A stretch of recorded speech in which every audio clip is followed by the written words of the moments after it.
Okay, this is an interview at the Lexington Avenue Armory, New York City, August 7th, 2002. It's approximately 1 o'clock in the afternoon. The interviewer is Michael Russage. Could you give me your full name, your date, and place of birth, please? Michael Lettieri. I was born in southern Italy in 1921. And when did you come to the United States? Well, we had my father made the immigration permit, but we had to wait for our quota to come up. In those days, they used the quota numbers. So we had to wait for our quota, then we didn't get to 1927. Okay. So.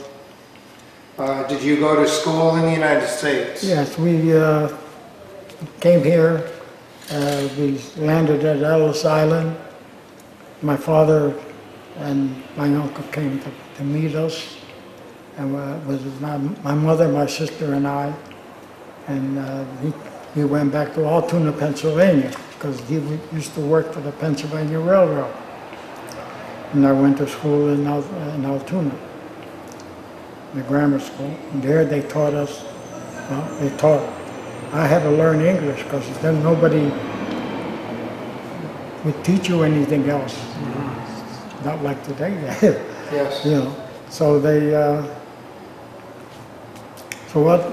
We went to all the schooling, and then the Depression hit, and then the whole story. Things were rough. I used to help my father with the planting of vegetables and everything so we could survive.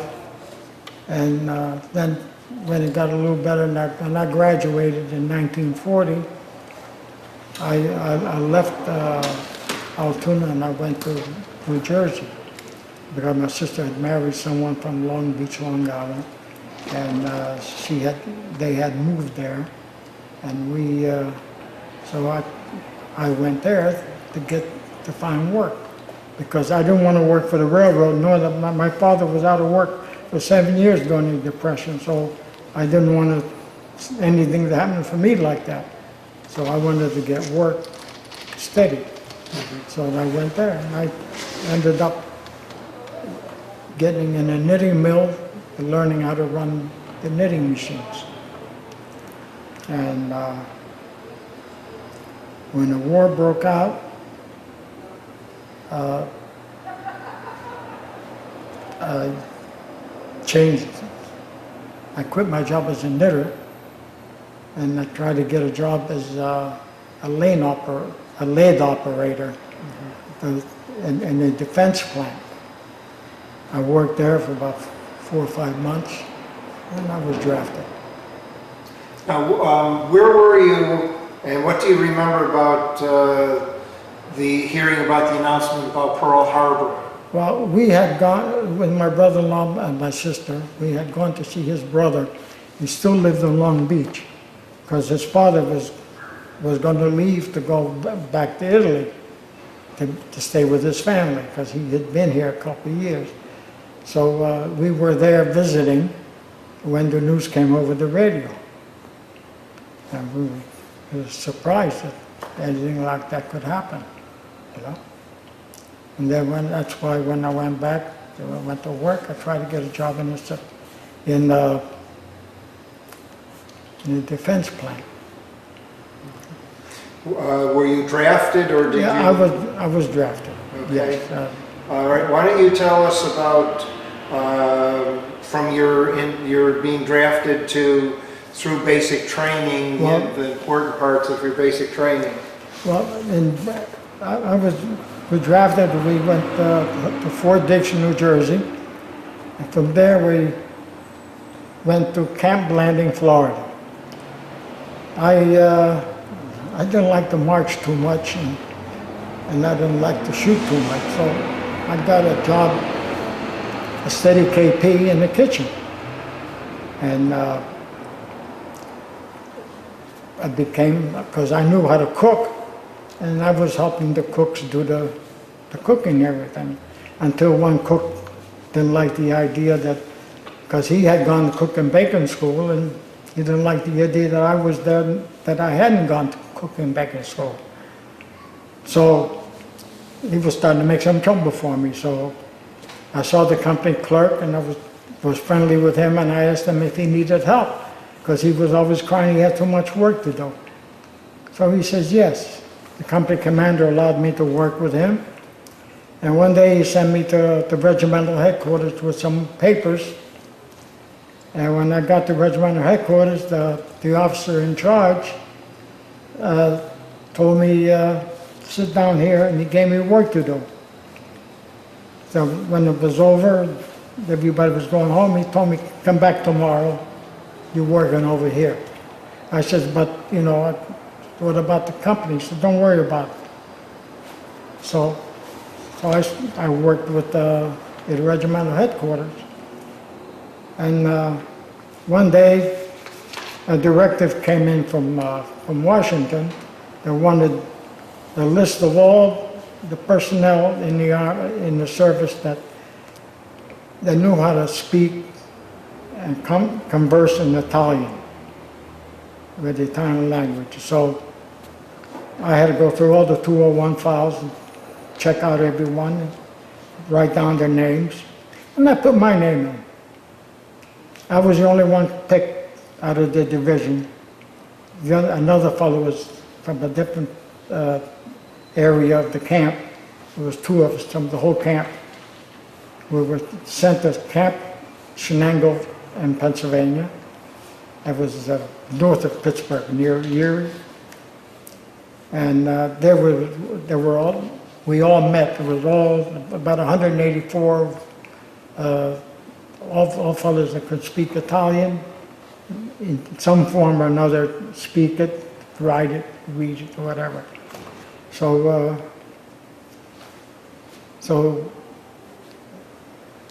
they took us as a group, and they sent us to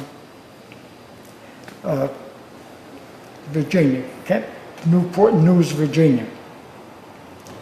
And from Newport News, we were shipped overseas, and we went to Casablanca. How did you cross, on a ship or? On a ship, yes, the SS Mariposa. It used to be a luxury liner going from San Francisco to Honolulu, but they use it on the East Coast. And when we landed in Casablanca, we traveled a little bit by train, and then we traveled by car, the jeeps, a convoy. And we went to all the main cities like Fez and Oujda, and then we went to Algiers. Now outside of Algiers, there's a little town, the Blida. And then on top of the Atlas Mountains was a summer resort or a winter resort, whatever they want to use it for, named Crea. And there was like a hotel, and we built it there, and that's where we were assigned to different groups. They divided the group. Some groups they sent to a different area, and some they left us there, and then a couple weeks later, we went to with jeeps to Tunis, in Tunisia. Then we stayed in Tunisia until they invaded southern Sicily. And when we heard the invasion, and we knew where we were going, and we went to Sicily. So we landed at Gela in Sicily, and we were interviewed by Lieutenant Colonel Paletti, Charles Paletti. He used to be a lieutenant governor of New York State. I don't know if you remember that. And he interviewed me, and he assigned another fellow to be the driver of the Jeep, and I was supposed to be the interpreter. And to Major Hannibal Fiore. He used to be assistant district attorney of New York. from White Plains, New York. And we went to meet him at Campobello, Sicily. And from there we took the route, we followed the Army, the 2nd Armored Division, which we were assigned to temporary duty. We followed them up all along the road until we hit Palermo. And in Palermo, then we stopped in Monreal, which is the city before Palermo, on top of the mountain, because they had problems there. And we were supposed to really lay down the law to the civilian personnel that were running the city. Those that we thought were capable and wanted to follow our rules were left in office. The ones that were kind of shaky, we dismissed them.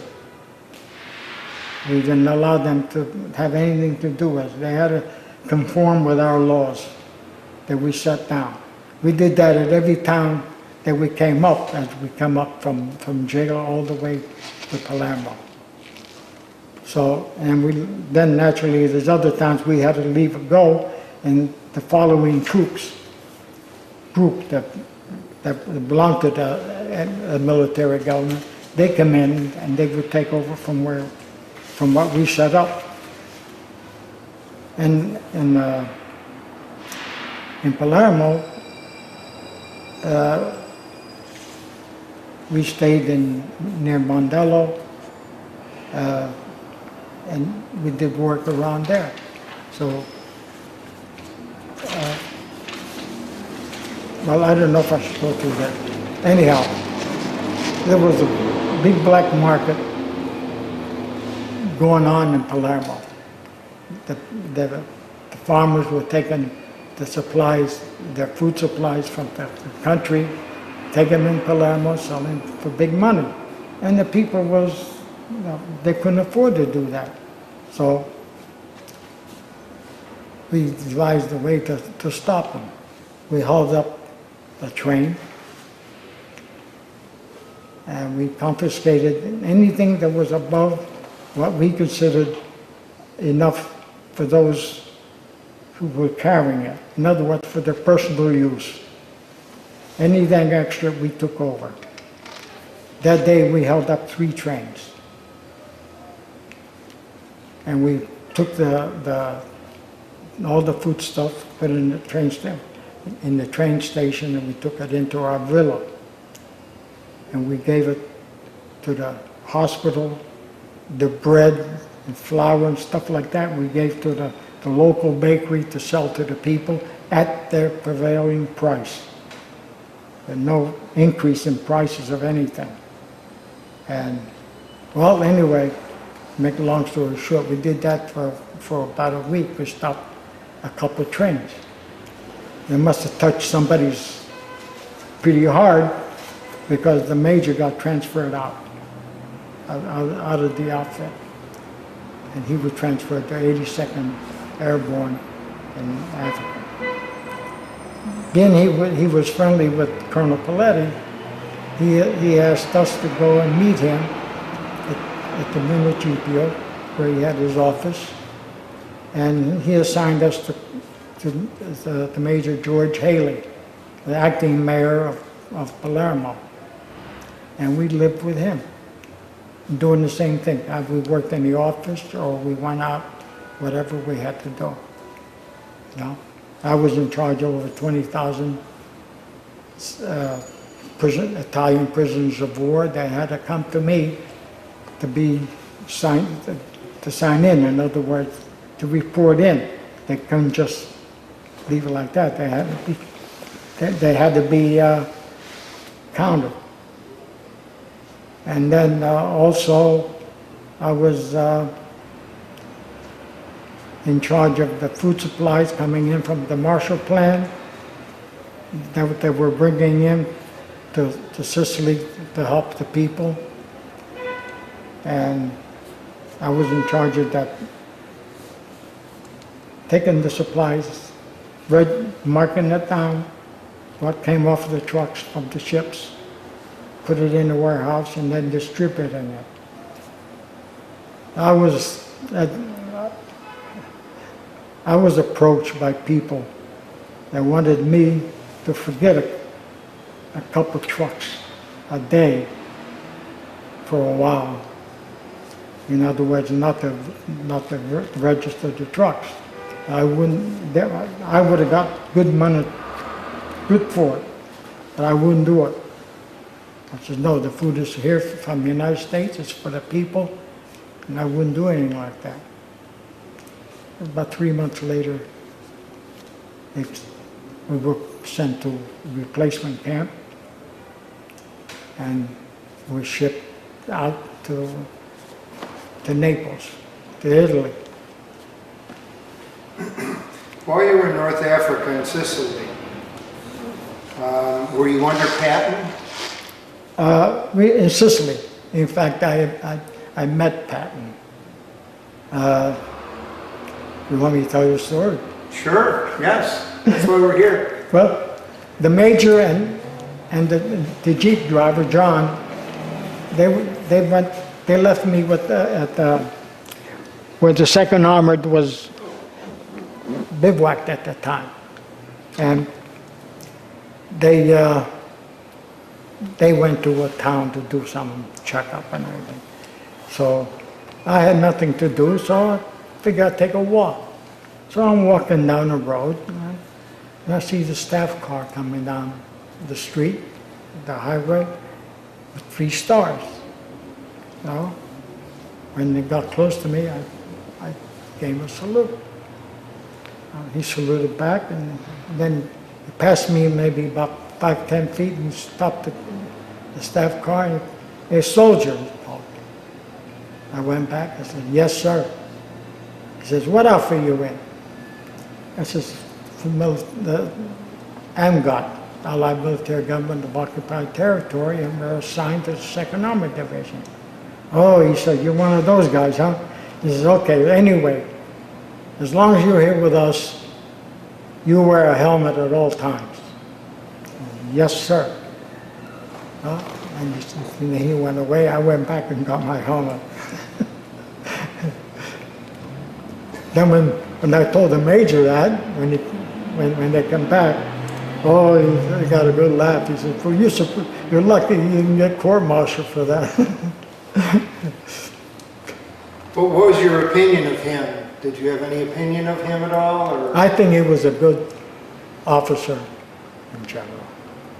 If he would have had the supply, I always felt that if he would have had the supplies that he needed and kept up with him as he was advancing, the war could have been over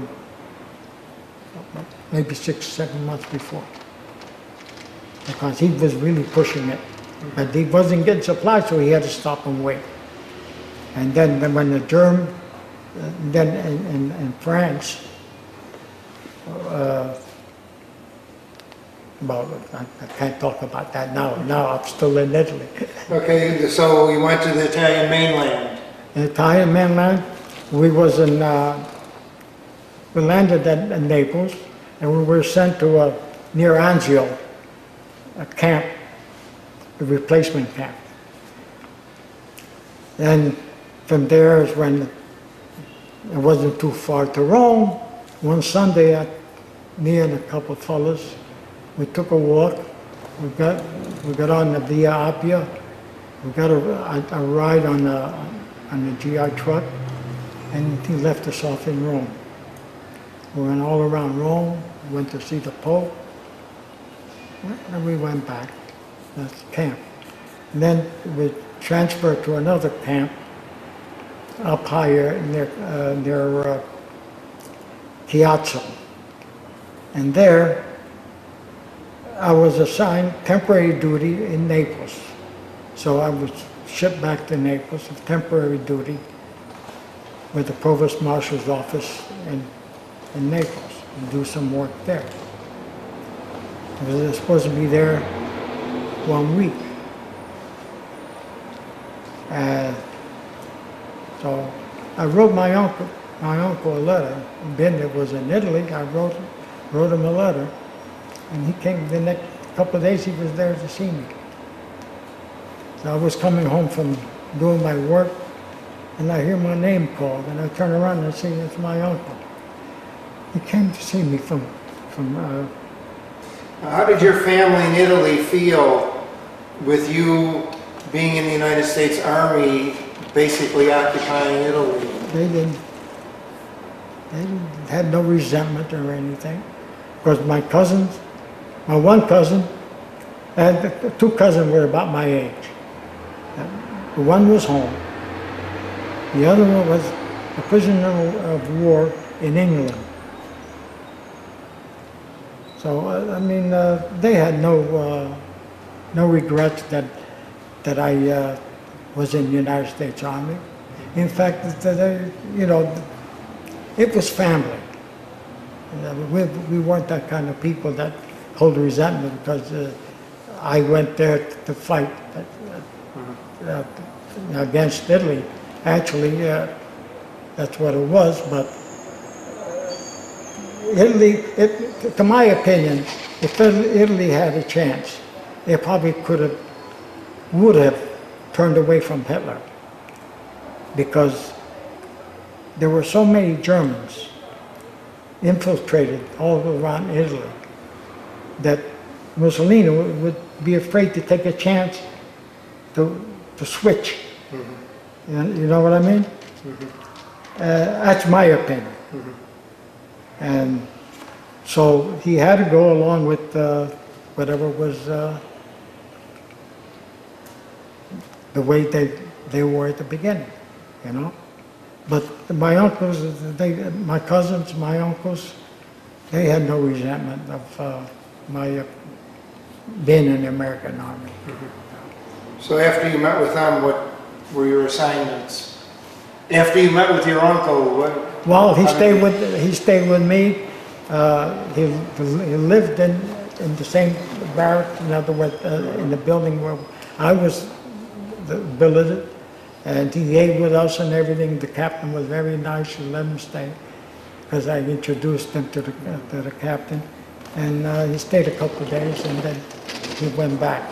Because he had to go back home, and then because I was about to leave too. But then I got orders that I would stay another 2 weeks. So we stayed there another 2 weeks. And that's when I took advantage of the time off and went to see Pompeii, and see other villages, Sorrento and other cities around there that were of interest to me. And then I went back to the camp and found out I was assigned to 6th Army group. And they flew us from Leghorn to Corsica to wait the invasion of southern France. When southern France was invaded, with an LST, we went into Saint-Tropez along the French Riviera.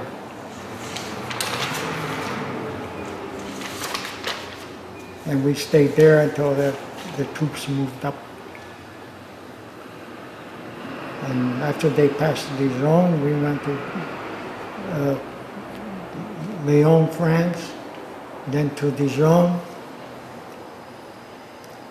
And as the troops advanced, we ended up in Vittel. And there the headquarters was established in the Hermitage Hotel. And I worked for the Adjutant General Section, the record department. And until the war was almost over. And when the Battle of the Bulge came, we were pretty close to where they were going down, but where the Germans made that headway to almost southern France. But we were prepared to move fast. But thank God everything worked out all right, and we pushed the Germans back. Then we pushed them out back into Germany. And we went through Nancy to the Siegfried line, to Mannheim, Kaiserslautern, and Ludwigshafen, and then Heidelberg. And there we set up the headquarters in the university building. And we stayed there until the war was over. Were you aware of the existence of concentration camps? Yes, when I worked in the records department, I got a lot of literature that I had to file regarding Dachau and all the other Auschwitz and the other concentration camp. In fact, going back to Vittel, when we first got there, near the Hotel Splendide, they had iron wire fence, barbed wire fencing all around for about 3-4 blocks of the city. And there they had the Jewish people, they had anybody that was against it in the country, in the camp over there. So when we got there, then we tore everything down and told them to go. And that's about that. I've met a lot of, afterwards I've met a lot of them that were in Dachau and Auschwitz and all that. Okay, how did you feel when it was announced the war was over? Well, I was happy. This is like everybody else. But they gave us 84, there was supposed to be 85 points to be able to come home. And going through all my records and everything, I found out first I had 79, and then I read something in other papers I had in the files on the records that at the time I was in Africa could it be included. So that gave me another 5, so it gave me 84. So that was good. Today I'm getting close. They were supposed to change it. They sent me, I had orders to go to Belgium for temporary duty for 2 weeks. I told my officer I didn't want to go, because I was afraid that I'd be there in Belgium. If the points come down, I'd miss my chance of coming home. I said, okay. A month later, I get orders to go to London for temporary duty. And I turned that down for the same reason. So they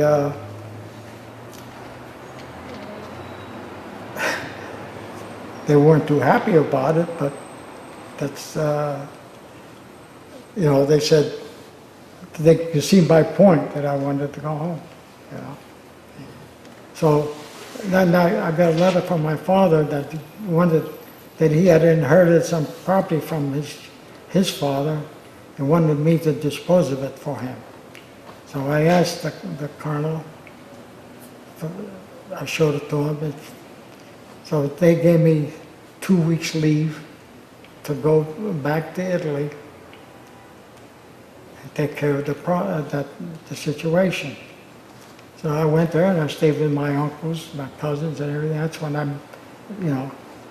met the whole family then, And I got rid of the property. He wanted to give it to his nephew. Because he didn't want his other brother to get it. He wanted to give it to his nephew because he figured his brother had enough. And his nephew, his father had died in World War I, so I felt sorry for him. And so I went there and I spent a nice 2 weeks there with my family, where I was born and everything. And then I flew back. I got the train back to Naples, and from Naples I flew to Rome. From Rome I flew to Munich, because that's where the headquarters was supposed to have gone. And when I reported there, they told me they had gone to Frankfurt. So I flew to Frankfurt. And in Frankfurt, they told me no. They said, you're assigned to SHAEF headquarters in Paris. So I had to be on the plane again, go to Paris. And I stayed in Paris until my orders came through to come home. Though another thing happened in Paris, at the headquarters, the officers called me in. They wanted to promote me to warrant officer. I was stupid. I turned it down because I wanted to come home. Too anxious to come home, I turned down the promotion. I said, okay. And about a few weeks later, the orders came through. We were shipped to Marseille, and from Marseille, we got on the ship. Conte Biancamano was an Italian ship, and came home. Now, that was the same ship that we came from Naples in 1927 to New York. The same ship, twice the same way, west. Go west, young man. So how was what was your greeting like at home when you arrived home? Oh, fine. They were all happy. Everything. I went to where I lived with my sister. And then I called my parents, and I went till I was home, and then I went to see them in Pennsylvania, because they still lived there. And then when I went back to my old job. How would you say the war changed or affected your life? The war? Your military service? It changed my life in the sense that I saw a lot of the world. I saw a lot of different people, a lot of countries, which I probably would never in my life would have seen. To me, it was an education, and it's like I was on tour, right? From Africa to Tunis, all the way around to Tunis, to Sicily, Italy, France, Germany, back France again. It was wonderful. I had a wonderful experience. Do you belong to any veterans groups? Well, that's a problem which I didn't belong to. When we were in France, I wanted people to sign up for the VFW. But I don't know, somehow it didn't register with me. But anyway, when I come home, I was so busy working, trying to make a living, I was so busy all the time. I didn't have time to belong to any group. I go to the VA hospital now for my medical needs, and there I meet a lot of the veterans. Did you stay in contact with anyone that served with you? I stayed in contact for a few years, and then, everybody's got problems, everybody's got their life to lead, and some things get left behind. Have you ever thought, do any of the units that you belong to have reunions that you ever wanted to? No, no, they Nothing? never, I always looked in the paper I used to get at the VA, if they ever had reunions for this military government or Allied Control Commission, it's the same thing. But I never saw anything like that on it. I have a list of all the soldiers that were in this military government, the names and their addresses. But that's about all. Okay, I've got about 5 minutes. Okay, these are about the best ones, I guess. Okay. It's hard to tell this way. Okay, that's good. Now that's you in basic training? Yes. You can't, if I hold it like this, you can read it, but the pictures are sideways. See? Okay, yep. So how do you want it? Yeah, turn it just like that is better, I think. Okay, I got it. I got it. These pictures are taken.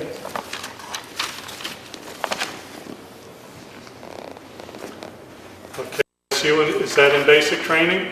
Now, this was in Florida, basic training. This was in Naples. And this was in the town. Okay, hold that straight up again if you would, and I'll get each and every one of them.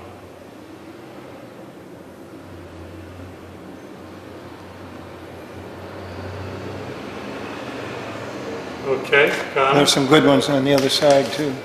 And this is me working at the office, at the desk.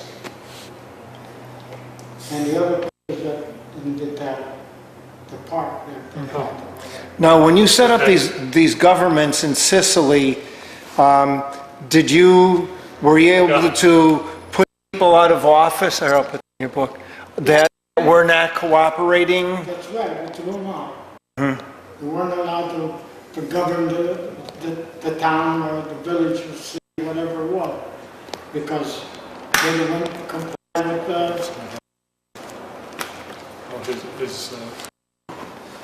they won't comply with our orders. So you were able to, Well, I mean, the major was there. It was his authority. hold that up, those things. Yep. So you're a tech corporal? That's what I ended up as. I could have been an officer. Now, that red patch, can you explain to us what division that is? This? Yes. This is 6th Army Group Headquarters. 6th Army Group Headquarters. It's a 6th Army Group. Okay. This was SHAEF. SHAEF. What does SHAEF stand for? European Theater of Operation Okay. for European. Supreme Headquarters. And this is the service That's overseas. overseas in the Army. Okay. A good conduct medal. And these are the stars that I got for each campaign. Okay. And Why don't you tell us about that? this I took from the German staff corps.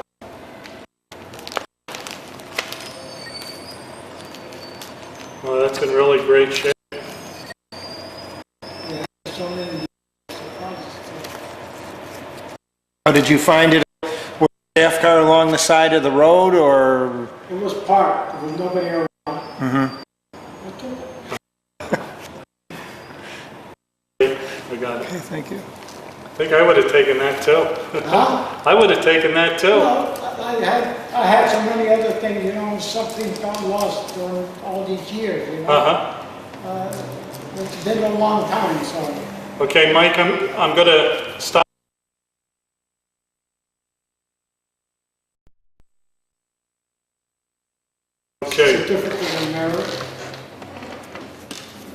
No. Yes, Another page in the front. yeah, Through this one. here's your, That's my honorable discharge, and that's a certificate of merit. Okay, yep.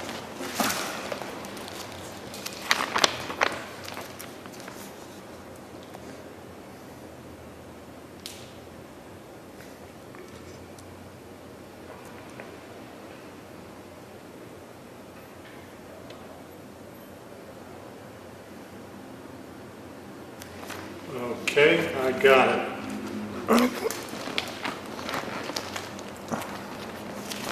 it's a certificate of merit. When they gave me this, and the officers read it, they said they should give you a medal instead.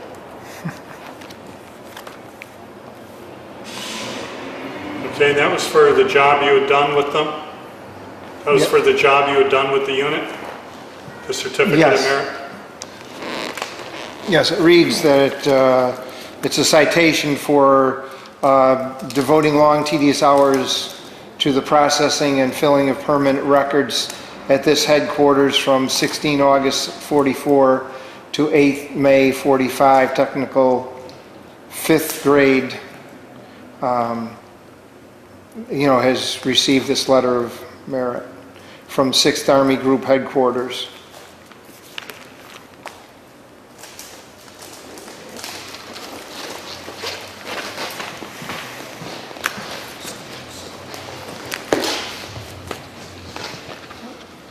Okay, is there any photos you want to show us in the album? Well, I don't know what you like. Yeah, anything with you in them? Well, here's me with, in front of the Eiffel Tower, but down here. Okay. So you were on a leave or an R&R or No, something? that's where we stationed in Paris. That's Okay. where SHAEF was stationed. Now, these are all these others are pictures of you too? These other Yes, four? that's Yes, me. okay.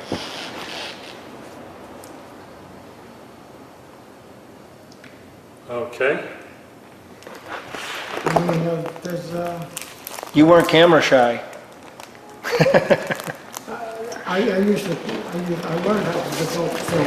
Oh, you did? You developed your own film? Well, When we was in Heidelberg, we took over Schultz photo shop. oh, really?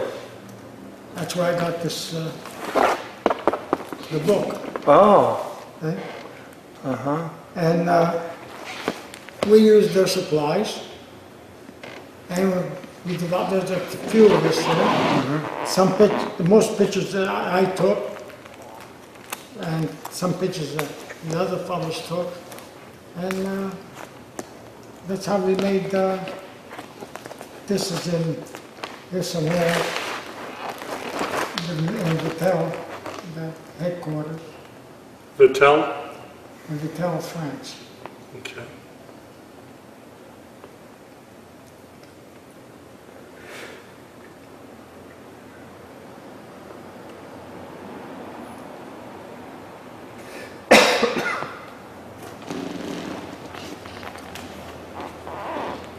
Okay.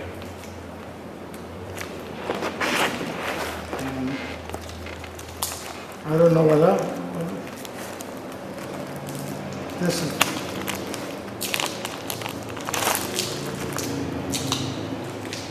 there's no picture of me, but this, that's the ocean coming back, coming home. That's the, I mean, it's hard to pick out pictures because to me they're all good. Yes. And every one of them has some kind of meaning to you. To me, yes. Yes. So here was, this was the group, the headquarters Oh, that's a group good, in yeah, that's a nice. shape. They took in front of the Arc de Triomphe. Okay. Hold that just like it is. That's good.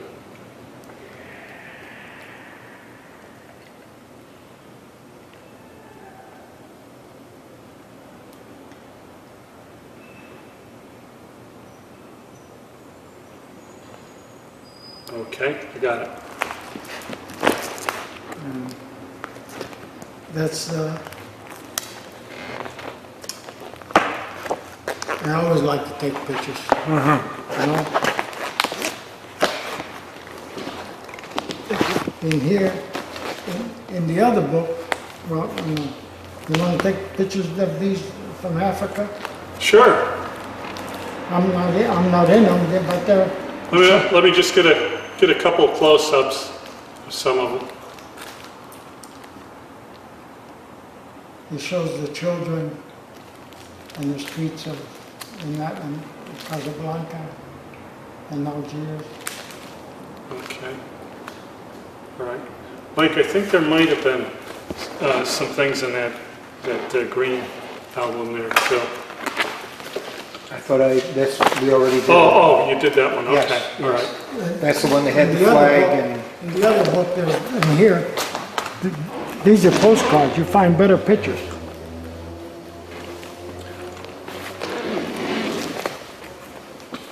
Well, these are places you visited and, That's where it was. yeah, I think, Palermo, wherever I was. In my hometown. See, this is the hotel, and this is the hotel. See that? The casino. Pull it right there.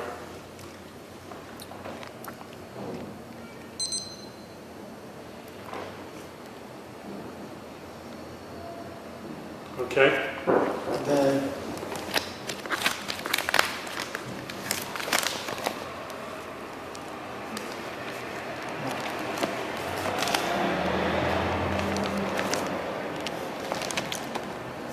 where are some photographs of where you were born? There's some postcards. yeah, that's what that's what I want to. And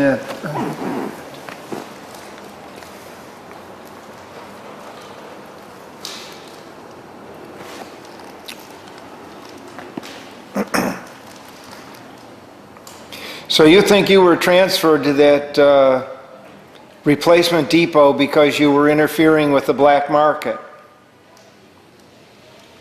That's why the major got transferred. What we figured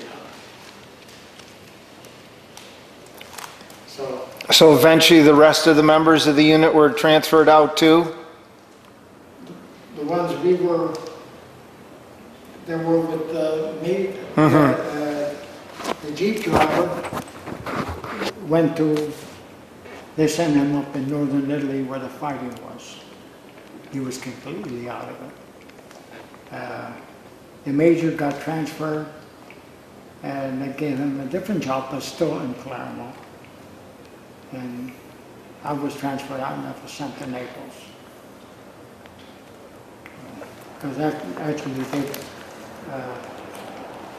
they were more or less after me because I didn't want to comply with their,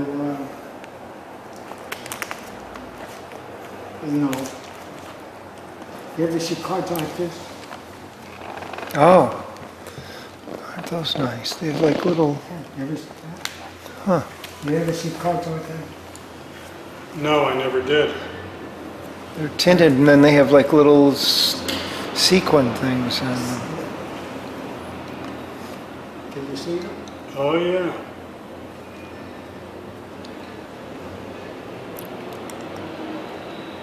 Okay. After so many years, they still. You've taken very good care of all of your I tried things. to, you know. Yes. Here's the dwarf that was in Heidelberg by the wine Oh, okay. thing. I'm trying to find. Oh, here. What the heck? No, my eyes are bad now. I can't even. Okay, here it is. Now I noticed in the photographs of yourself during the war, you wore glasses, Yes. and you don't anymore, or? Well, I'll tell you, I had cataract done on this eye, Uh-huh. and that was okay. I was taking certain kind of medication. The Zocor, to me, was no good. The simvastatin. And I was reading about the effects.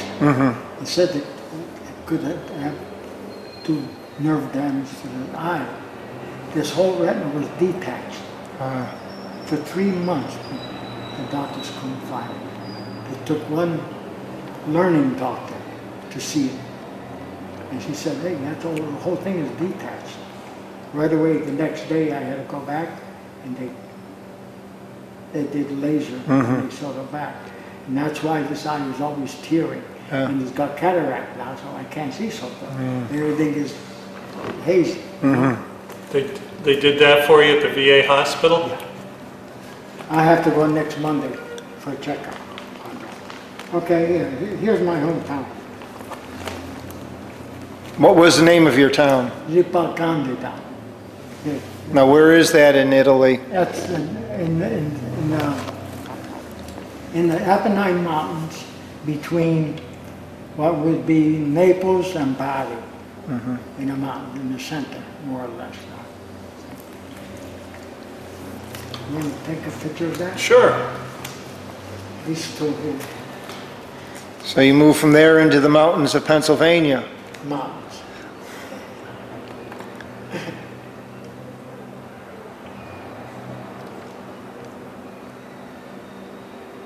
Okay, got him. Okay. I'm a mountain boy. Not anymore. Well, There's a couple pictures of the village, the buildings.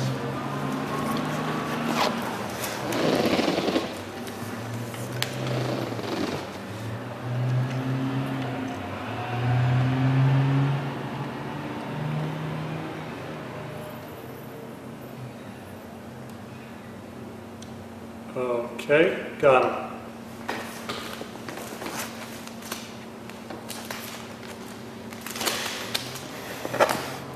okay, well, we want to thank you very much for bringing these things in and coming in and sharing this with with us, sir. I said, when I went to the Louvre, I Oh, saw Venus. the Milo, Yes. and I saw all the beauty. I mean, I enjoyed it. Let's put it that way. I took advantage of everything I Yes.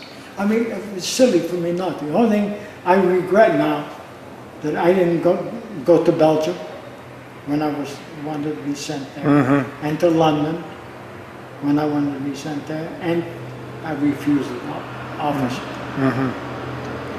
Being stupid, I wanted to come home. So I would have stayed another year or two. Let me ask you something. Did you get to see any kind of USO shows over there or any kind of entertainment? Like Yes. Bob Hope? Yes, Bob Hope. We saw Bob Hope and when we was going from, before we reached Palermo, he come over and they put on a show with Bob Hope, with Jerry Colonna and all his troupe. Well, it was wonderful. And then in Vittel, they had, like I said, they had the casino. Then we used that as a club for ourselves. And then they had like a movie theater. And there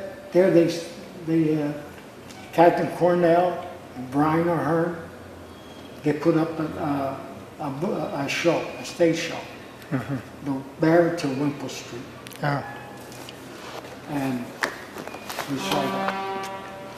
Besides all the officers that I saw, like the Patton, Montgomery,